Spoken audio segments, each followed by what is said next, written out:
আমাদের মাঝে কোরআনের হাফেজ হয়েছেন আমাদের ওমর ফারুক।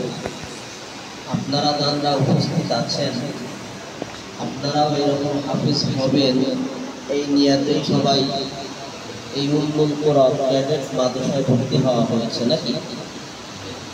এই কোরআন শেখাটাই হচ্ছে আমাদের ফরজ আইন।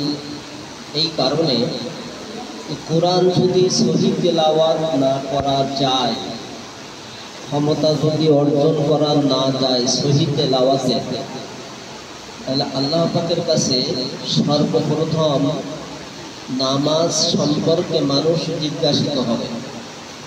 আউয়ালা মা ইউহাসাবু বিহিল আবদু ইয়াউমাল কিয়ামাতিস সালাহ। কিয়ামতের দিন সর্বপ্রথম সব মুসলমান ইমানদার মুমিন মুমিনাত যে প্রশ্নের সম্মুখীন হবে সেটা কি? নামাজের। সর্বপ্রথম যে জিজ্ঞাসিত হবে সেটা হচ্ছে নামাজের ব্যাপারে। আর সেই নামাজের জন্যই শর্ত হচ্ছে কোরআন সহি তেলাওয়াত শেখা।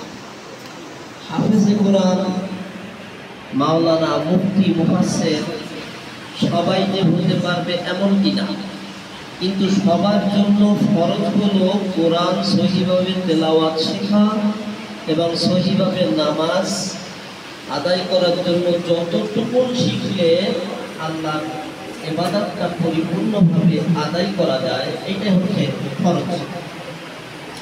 হাফেজে কোরআন হলো মুস্তাহাব।